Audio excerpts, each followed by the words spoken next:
imagine how awesome, like, a ramen or cup noodle sponsorship would be?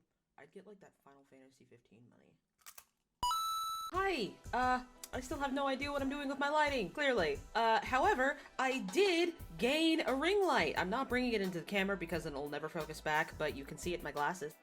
I can tell you that it's dark as hell outside. My camera isn't really cool with that.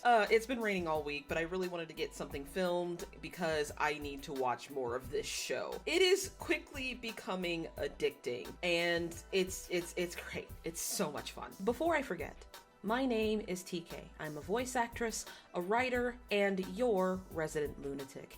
And before I get started, I really want to thank everyone from the bottom of my heart for the messages of support and love after what happened a couple of weeks ago. Thank you so much. And just all of your support has helped us, me and my roommate and my boyfriend, through this very difficult time. I know to a lot of people, Sybil, who slept on my exercise machine, was just a cat, but to me, she was someone who changed my mind.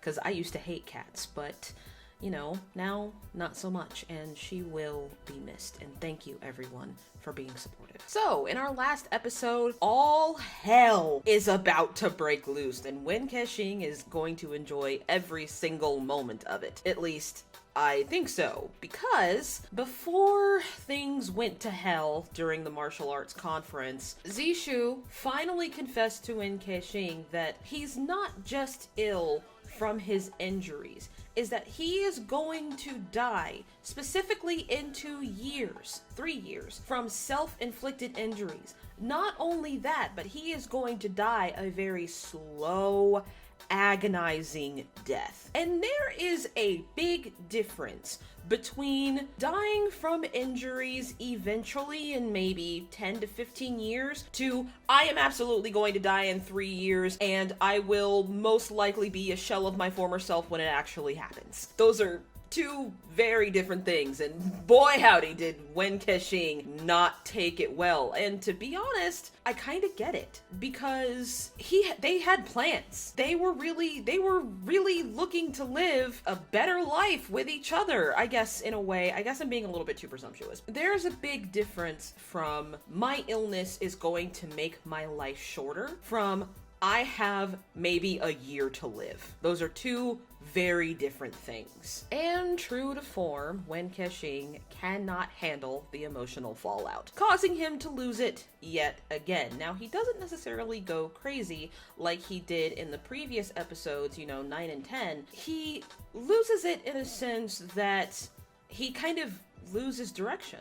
He's like, what's the point? What's the point of all of this? If I can't even get like a little tiny shred of, anything I want to be happy in this life, which once again, it's kind of selfish when you think about it, because Zishu is the one suffering, but at the same time, I still feel for the man. I mean, come on! Zishu might be the one suffering, but the only people who are truly affected by death are the ones that are left behind. And I have a couple of theories about Wen Kexing, that he is always getting left behind by people who die. That's another theory for another day. But either way, he kind of took out his emotional state on Guxiang, yet again, who told him that the tragicomic has been captured, and almost all of her servants, including some of Guxiang's friends, have died. And Guxiang is, of course, heartbroken by this, but Wen Kexing did warn her that he can't help her if and when that happens. So, it depends on how you feel about that. I'm feeling like it's pretty true to form for him. The tragicomic ghost has been captured, however, she does have a connection to Sanbai, and this has given me theory number 2, is that all of the 10 ghosts are somehow connected or related to people in the martial world. That they're not just outcasts from the martial world, is that they're outcast by people in power, because Sanbai was clearly in love with the tragicomic ghost. She just doesn't remember him, and he tried to get her to remember him, and that was probably far worse than any torture he could have done to her. And then, on the other hand, you have Pretty or Changing Ghost, I believe it's Pretty Ghost, who fell in love with someone that I've been calling the purple guy this whole time, because I absolutely forgot his name. They not only had a relationship, they had a child. And because of his rejection, she joined the 10 Ghosts. However, she did not drink the soup of oblivion like Tragicomic did. So she remembers everything about her former life while trying to go rescue Tragicomic Ghost because Wen Keqing is indisposed, and kind of refusing to tell anybody what he's planning at this point because no one knows if he's going to come rescue Tragicomic Ghost or not. She has gone to rescue the Tragicomic Ghost herself. The purple guy, once again, whose name it escapes me at the moment, has been like, okay, so take off all your makeup and I'll help you rescue her. I would do anything for you.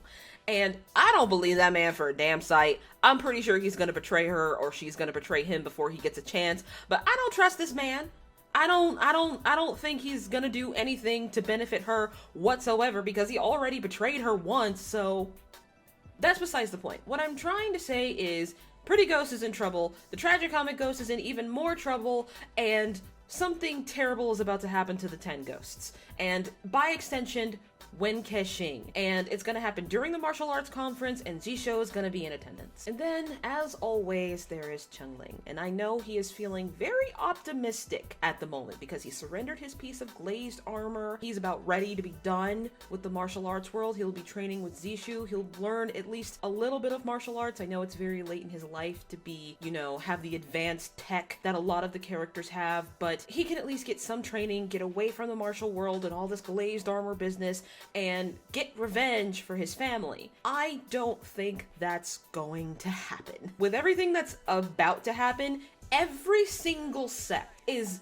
at the memorial calling the Five Lakes Alliance down to the dirt. There's no telling what could happen from that fallout. And Chenling isn't there, but it's definitely going to affect him, and it's going to affect Xiaolan. And that brings me to Xiaolan, Xiao, and Guxiang. There is a part of me that really wishes they had like their own little adventure side story if I knew it wasn't going to be tragic. Like, honestly, they would make like the perfect anime trio a la Jujutsu Kaisen or Naruto. Honestly, I would love to see it, but I know it's probably not going to happen because Guxiang just got, honestly, married off to Xiao, who seems thrilled, but Guxiang does like, what does that mean? I don't know what any of you guys are talking about. What does that mean? What do you mean? And she seems a bit conflicted. She's clearly falling in love with Xiao, but Guxiang doesn't really know what love means because Wen Keqing certainly hasn't taught her. Her life as the Amethyst Fiend certainly hasn't taught her. I kind of feel bad for her in a sense. Well, I mean, I've always kind of felt bad for her because she's a young girl in a very difficult situation. Being an assassin and just trying to live a normal life at the same time, if you could even call it that. Hopefully being with Xiao is going to help her with that. And I hope that they can make a good and loving couple. According to the intro, they do, but you know, it remains to be seen because usually good and loving couples meet tragic ends in shows like these. Now, there's a part of me that wants to be like, let's pop in our Ohana because I love Luxuria. I think she's the best, and right now she's like my favorite person ever. However, I don't want to steal her stuff, so let's pop in our headphones. I apologize in advance if my lighting gets progressively worse, because I can guarantee you that it's going to until I figure out whatever the fuck is going on in this corner. Yeah. Oh, has he recovered? Oh, no, he hasn't. Is she in love with him, or does she just care about him a lot? Oh, I feel so bad for Xiaolan. Gao has put her in an impossible position. Oh, Guxiang! She's still in despair with her friends, and she spent all night out in the rain, so yeah, she's probably sick. That's right, they did say she was sick in the previous episode. Xiaolan is so nice to her! Is she gonna have is she gonna have the heart? Is she gonna have the heart to do it? Oh, she's not gonna have the heart to hurt any of them. Okay, so she's not really sick. She's trying to get one over on, Xiaolan, but she's not gonna have the heart to hurt either of them, and she's not used to that. They are complicating her mission, but she has a heart. Oh, he's genuinely trying to help, and she's just trying to get her shit done. Okay, this is where shit's gonna get real. I have a feeling that that's not true. I have a feeling that you're just manipulating those kids, because you've shown yourself to be a whole ass bitch. I got a point. Okay, but how long is that excuse gonna work, dude? You need to give these people actual answers. Shen is feeling a little bit betrayed. Especially not the leader of the beggar sect, that bitch. And you know that shit ain't true either. When he's really just trying to cover up his own wrongdoings. And when Keshing is ready to go to war. I don't want to listen to anything this bitch has to say. He has a point. He's a bitch, but he's got a point. You just need to give literally anybody a concrete answer. And this man lets his greed speak for him, of course. Yes, I agree with them. You owe them an explanation. And you haven't given nairn a clue, nairn a hint. You haven't explained yourself at all. You are literally just trying to cover your own ass at this point. Oh, hi, ma'am, or sir, or both, or neither. Hello, who are you? Oh, it's Pretty Aerith, who has no sense of subtlety whatsoever. Yeah, you tortured his son. You're not gonna get that at all. No one saw that? No one saw that? He wasn't that far away. When Keshing didn't see that? Okay, so he's not gonna see the fallout from this. That's not a good idea. It is not a good idea for the glazed armor to be changing hands so frequently. Just destroy it, for God's sake. Ooh. Yeah, but there's a third party who's very familiar with the glazed armor. I mean, why wouldn't you slander Chief Gal? That is a little unreasonable. Saying that he made fake ones is a little unreasonable, and I don't just think that because I know the story. Alright, calm down, Tyrion Lannister. Okay? Breathe. What the fuck, bro? I forgave you once, but this is getting way out of hand. You super sure about that? You sure about that? Because I want to get rid of both of them. It's basically where he is. I think you are being a little cocky when Keshing. I think perhaps you need to relax. Yeah, the Scorpion sect is a little bit more important than Wen Keshing seems to think. I don't think they're just bit players in this whole thing. I think one of them may have connections to... Wait a second.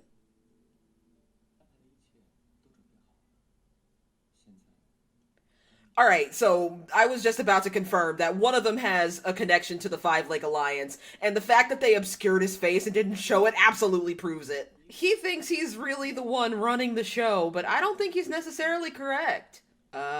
Remember what happened with the 4 sages of Anji?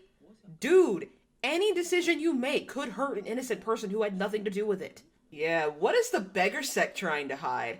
Do they really just want the glazed armor, or is there something about them specifically that is hidden?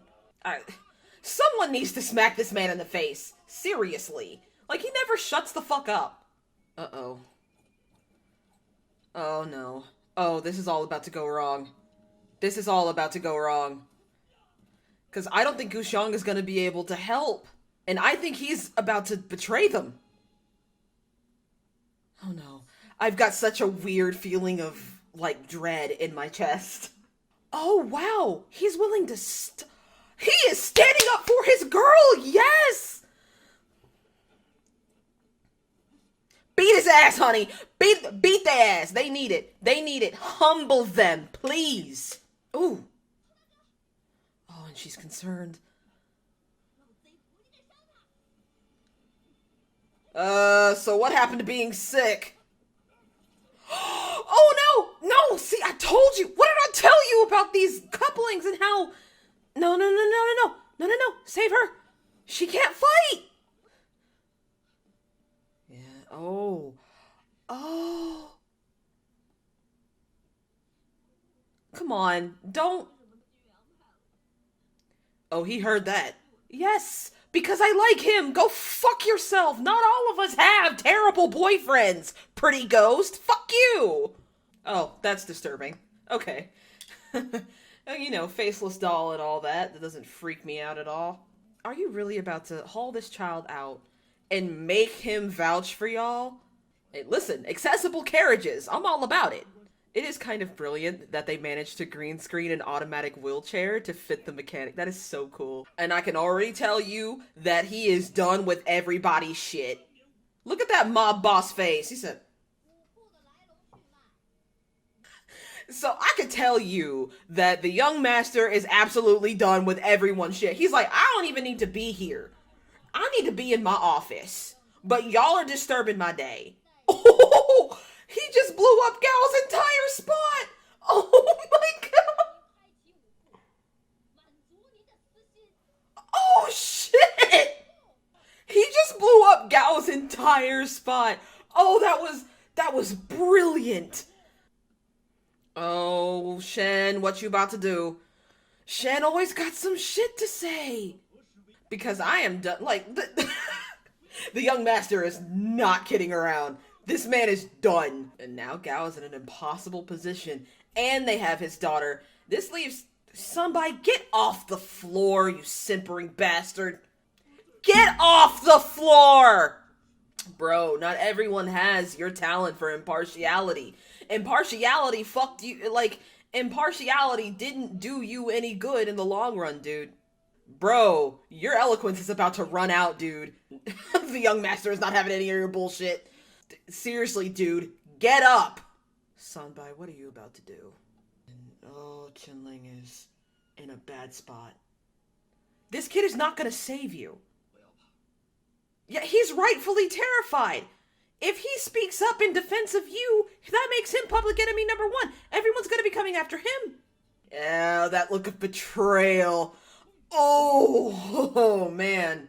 And all of Qinling's plans go up in smoke. And what is he gonna do? What is he gonna do? He's not gonna say no to all these people. I beg your fucking pardon? Did you just fuck this shit I'm out? No. You're not doing this. What the fuck? So what do you do now? All of your plans mean nothing. Gao just basically absolved himself of responsibility. Without giving anybody any decent answers still. Okay, so perhaps I don't understand the cultural implications of what just happened, because apparently this is a big move, but it just seems to me that Gao is just trying to absolve himself of any responsibility. Like, he's still using Ghost Valley as a scapegoat. He's still ensuring that he goes out as the top dog. Like, to me, this doesn't seem like a selfless sacrifice, even though he's trying to make it seem like it. About damn time! Because I really think destroying Ghost Valley is just a way for him to absolve himself just to kill the monster he created. And that ensures that wherever he goes out as top dog. He goes out as a hero. My god, shut up! I don't like this bitch. This man is about to kill you. This man is about to kill you. Maybe you should shut up, because you're about to get dead. Did those books belong to you? Did those books... Ooh. Oh no! I just had an epiphany! Oh my god! A meritocracy always ends up with the most disadvantaged being the ones left out. So no, meritocracy never goes well. Suck it, Edelgard Fire Emblem. Okay, bro, relax, okay? Those books that they're talking about absolutely belong to Wen Kexing. Those books absolutely belong to Wen Kexing. A little bit of both. That's true, but leaving things out is still a form of lying. I don't think those are the sounds that are actually being made. I'm just gonna go out on a limb here and say that those aren't the actual sounds being made. But I bet you he's gonna be awake now. Who are you about to kill? Please don't tell me it's Xiaolong. Like, all my feelings are gonna be hurt if it's Xiaolong. I know that's symbolic, but I don't know the meaning behind it. Oh, you about to die. Yep. Sorry, random guard, we hardly knew ye. Yeah, Wen Kexing isn't as in charge as he thinks he is. That might be because of his overly emotional state. This is gonna go so bad so quickly. Oh my god. Oh, I'm not prepared. Zishu, come get this boy. Come get Qinling, okay? We're not fucking around anymore. Go get him.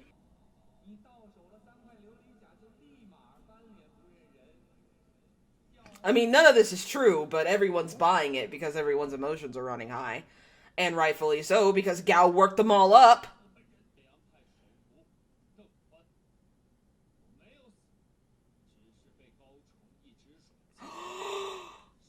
Yeah, this wasn't a part of Wen Kexing's plan. Oh, shit. Gao Chang, how much of a bastard did you have to be to incur the wrath of all of these people? And Qinling doesn't know what to think, the poor baby. Oh, poor Xiaolan. Fuck you, pretty Eret. Literally all hell is breaking loose. Like, the entire hell. Like, it's all popping off. Okay. They dubbed in laughter, but that's not what that man is doing. Sambai hasn't said a damn word. I mean, he is right about that. But right now, he just looks like a ponce. So he was plotting against him. I was right about all hell breaking loose. Holy shit. Wow. That was a lot. It was a lot. That was just a whole thing. And I'm gonna need a minute. So I truly do not know how to unfuck my lighting. So I apologize in advance for any additional graininess. I will improve the quality of my videos. I just don't know how yet. I'll find out. I promise. Regardless, holy shit. That was a lot. There was a lot of talking and a lot of fighting. The most important thing we need to glean from this situation is that Wen Kexing and Zishu broke up again. Okay, that's not necessarily true. Chief Gao has been up to some shit. Essentially started the martial arts conference so everyone would go after Ghost Valley, which is essentially a beast of his own making. Because the 10 ghosts are, from what I gather, remnants of the martial arts world. And a lot of them were involved with the Five Lake Alliance. And a lot of them rightfully have a huge beef with him or someone else in the party. Wen Kexing is not as in charge as he thinks he is. He's kind of blinded by his vendetta, or has so much faith in himself and his own machinations that he doesn't really consider the assassin sect or anybody that can be working against him within the 10 Ghost Valley. That is absolutely gonna bite him in the ass, because it's about to. I genuinely feel like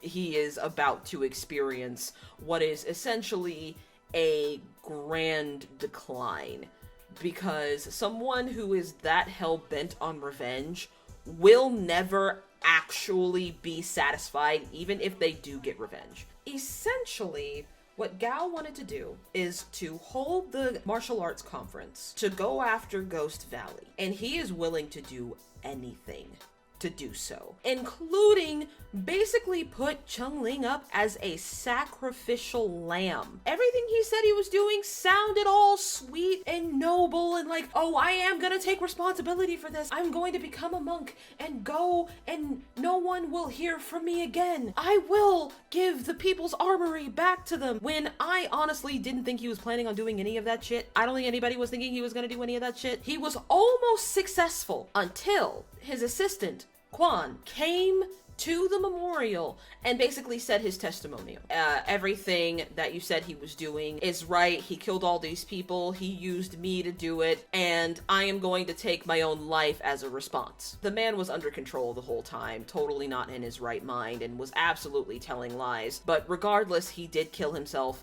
in front of everyone, which is basically a way to retain your honor. Also, in front of Gao. Everything he had just done, he had just spent hours negotiating, saying, I'll do this, I'll do that, I'll make up for everything, only to have this man kill himself in front of everyone and make everything he said seem like an absolute lie. Everything he worked for is just flames. Immediately, just up in smoke. And you know what? It's a little bit funny.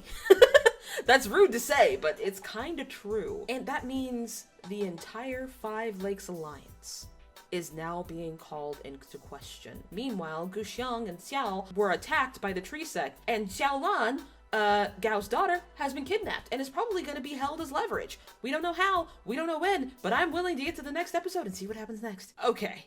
How are you going to try and recover from this, dude? God, even though this guy is dubbed, he's such a good actor. So few people can cry on cue while talking. Sunbai, you's a whole bitch. You's a bitch. What you about to do? You know when he does that, he's about to say some shit. That's a gutsy move, Gao. Are you gonna be able to back it up? The world remains desolate, seriously.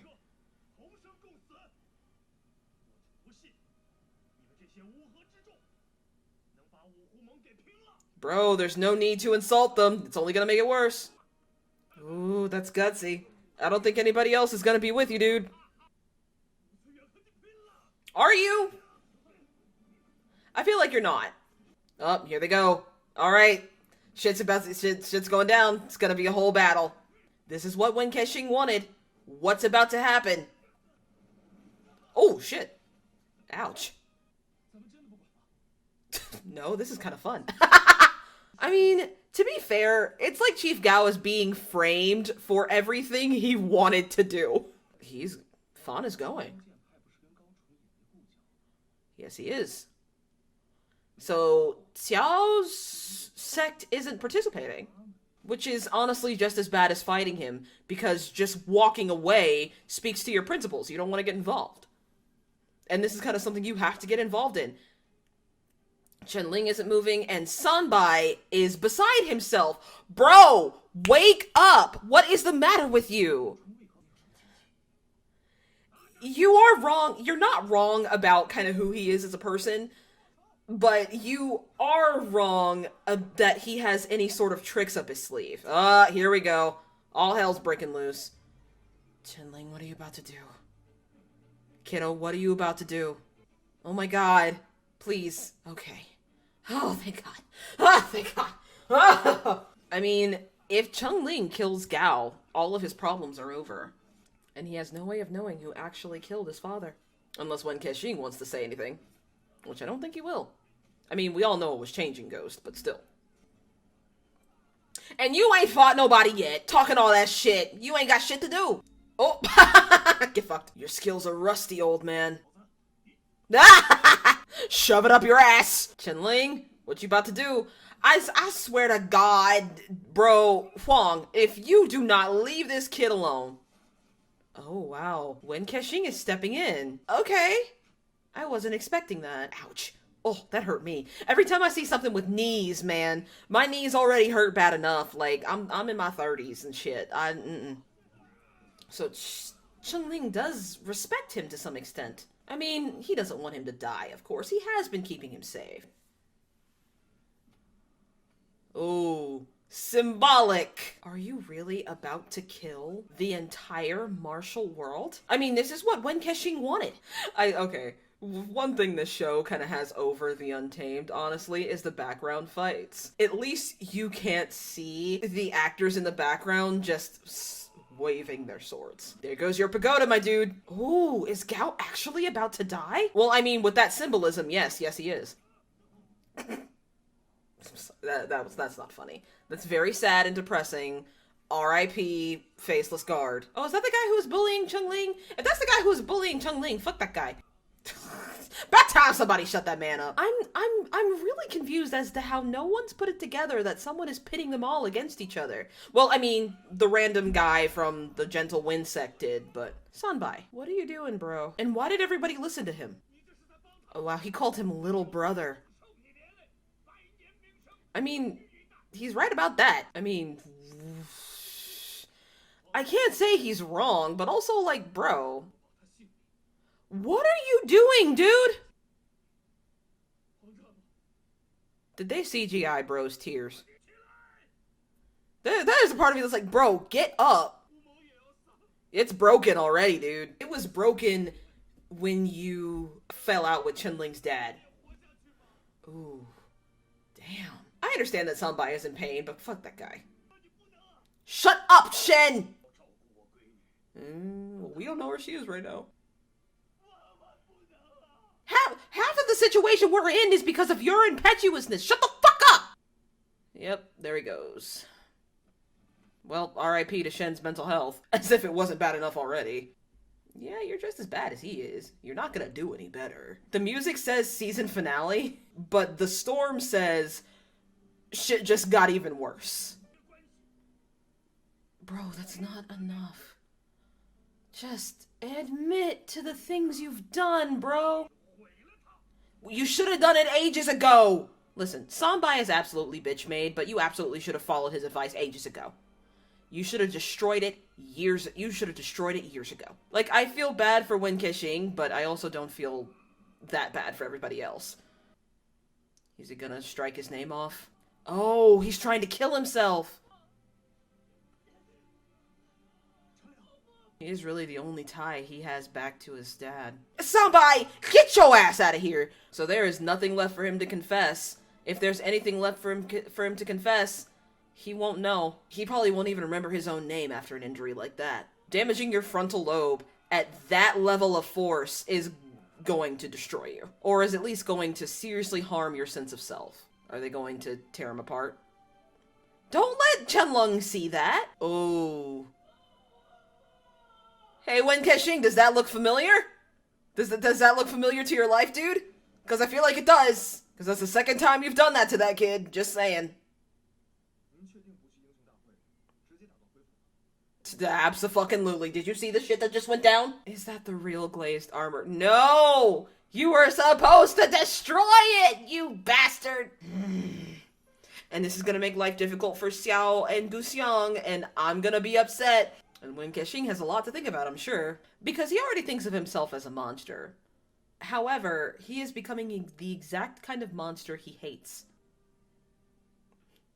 I hated that man, but, you know, he was good to me, and I guess that's what's important. But I understand why Chenling is so hurt by seeing Chief Gao essentially die.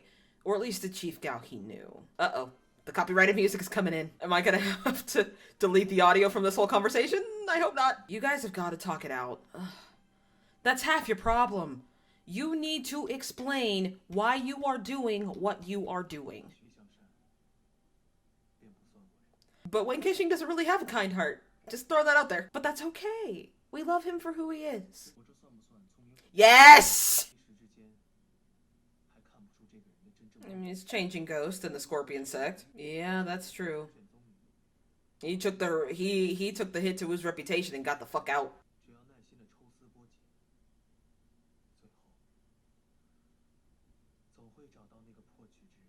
So he's trying to tell him, hey, what you're trying to find, you'll get it. You just need to peel back the layers and you'll find it. How long has it been since someone told Wen Kexing no?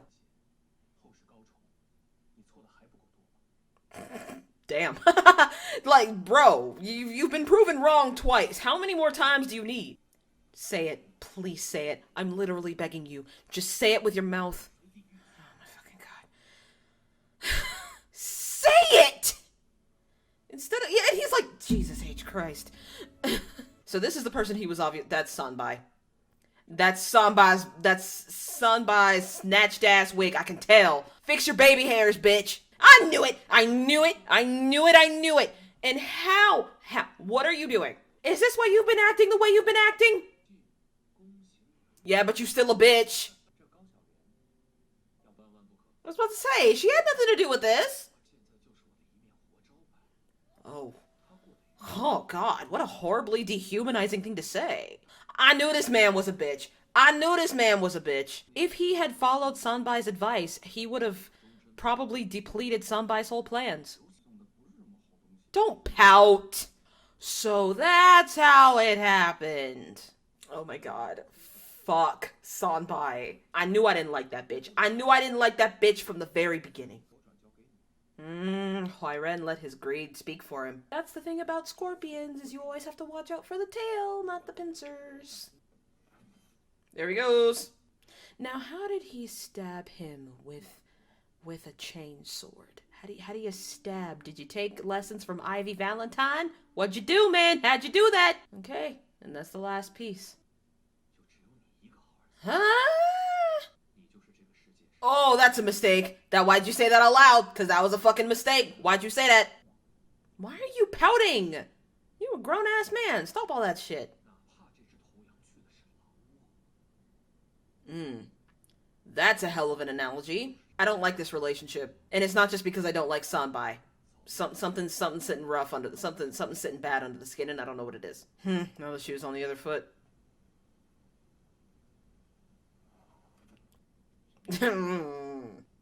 Wen Kexing rightfully doesn't like him, because...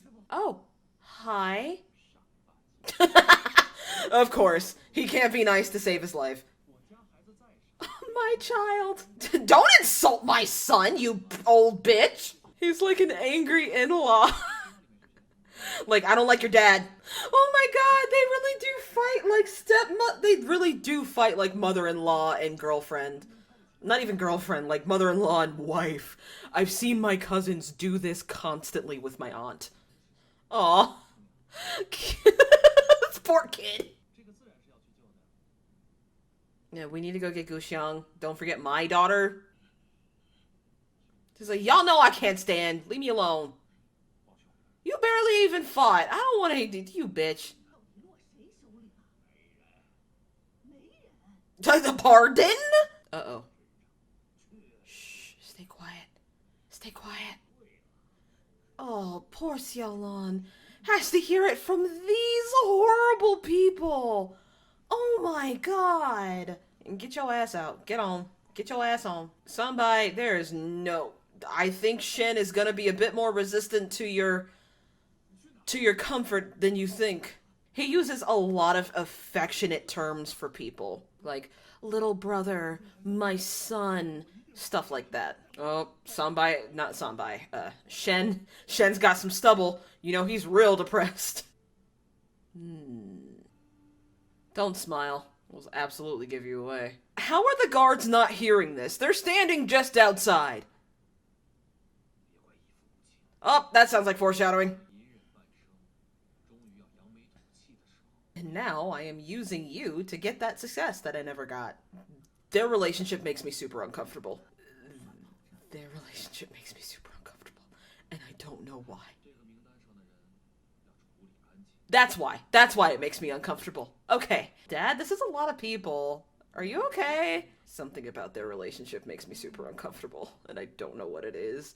And it's probably because he's using his son, manipulating his son's affections to make sure everyone he hates gets murdered.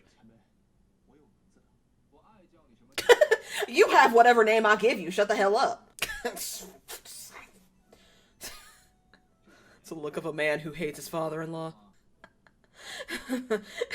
The amount of emotional labor Zishu is having to do right now. Oh no, they're having to play mediator for these two arguing in-laws. It's great. Bai Yi is really playing the toxic mother-in-law right now. Oh my god. No, I think playing just the toxic aunt. I have an aunt like that. Ugh. Oh. Oh, you are about as transparent as a shallow kiddie pool. So interesting. All right. So we had a lot of resolution and oh, poor Xiaolan. Okay. Well, okay. Let's recoup our final thoughts. Okay. So, wow, that was a lot. Quite a few revelations there, as in Sanbai, which doesn't honestly surprise me at all, because I always kind of figured Sanbai was a bitch. Mostly because he was always the one who was using, like, too soft a hand. Sanbai reminds me of Wu Fei from Gundam Wing. Kind of the one who is going to be there when the plot needs to be complicated. If that makes any sense. But the one who's always using too soft a hand, who is like, oh guys, maybe we shouldn't, maybe we can't, maybe you should just get rid of it. Even though they're right, usually they're the ones who are scheming or at least trying to absolve themselves of guilt. Now that is what I figured Sanbai was trying to do, especially when he went after Zishu during the fight. But no, it turns out that he's just a full-blown traitor, and he is either in charge of the assassin group, or he's just helping out their leader. Now, the only person left in the Five Lakes Alliance is Sanbai. And Sanbai, right now, is in charge, which is what he wants. But that's a problem because the Five Lakes Alliance is already under scrutiny and Xiao Long is already missing. So that's just, if he gets a little too big for his britches, that's only gonna make things worse because the glazed armor is still out there, and the rest of it is with the Gentle Wind sect, and Sanbai doesn't know yet, or Sanbai is sending the Scorpion King after members of the Gentle Wind sect, which is also possible, which makes life very difficult once again for Guxiang and Xiao. Meanwhile, Qinling is just consistently getting re-traumatized. Bad things just keep happening to this kid. He's a little danger magnet. Honestly, I feel bad for him at this point because nothing is gonna make it any better until he gets out of the situation, which Zishu is trying to do. And Wen Kexing has become rather protective of him, which is adorable, even going so far as to call him my son or my student, which is adorable. So we have two loose threads who are just kind of out there. We have Guxiang, who we don't know what happened to her and Xiao after Pretty Ghost found them.